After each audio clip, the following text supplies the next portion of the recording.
pada tema ikhlas dan rahasia diterimanya amal, sebuah konsep mendasar dalam ibadah seorang muslim, bintang ikhlas, rahasia diterimanya amal, dan ketenangan hati.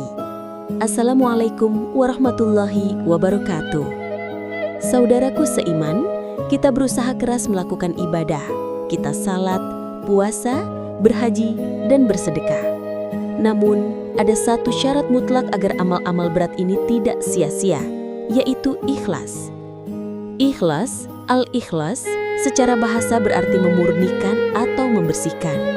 Dalam konteks agama, ikhlas adalah memurnikan niat beramal hanya karena Allah SWT semata, tanpa menyertakan tujuan duniawi, pujian manusia, atau riya, yaitu pamer. Amal tanpa ikhlas adalah sia-sia. Rasulullah SAW telah memperingatkan kita dengan keras. Ada kisah mengerikan tentang 3 golongan pertama yang dilemparkan ke dalam neraka, yaitu seorang mujahid, seorang qori, yaitu pembaca Al-Quran, dan seorang dermawan. Mengapa? Karena mereka itu berperang agar disebut pemberani, sedangkan sang qori membaca Al-Quran agar disebut ulama, dan sedangkan sang dermawan bersedekah agar disebut dermawan.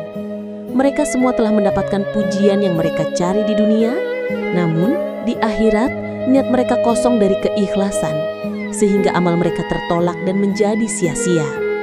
Hal ini menunjukkan bahwa kualitas niat jauh lebih berat daripada kuantitas amal.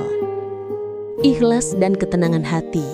Ikhlas bukan hanya syarat diterimanya amal, tetapi juga kunci utama menuju ketenangan hati di dunia. Ketika seseorang beramal dengan ikhlas, ia tidak peduli dengan komentar atau penilaian manusia. Jika dipuji, ia bersyukur. Jika dicela atau tidak dihargai, ia tidak sedih karena ia tahu bahwa transaksi sejatinya hanya dengan Allah. Imam Ibnu Qayyim berkata, ikhlas adalah persembunyian antara hamba dan Allah yang tidak diketahui oleh malaikat, sehingga malaikat pencatat amal pun tidak bisa mencatatnya dengan sempurna. Ikhlas menjadikan ibadah kita ringan. Kita menjadi tidak terbebani oleh ekspektasi publik. Kita melakukan kebaikan di tempat sunyi sama nyamannya dengan melakukan kebaikan di hadapan banyak orang. Marilah kita senantiasa mengevaluasi niat kita sebelum, saat, dan setelah beramal. Semoga Allah menjadikan kita termasuk golongan al-mukhlisin yang amalnya diterima dan hatinya dianugerahi ketenangan.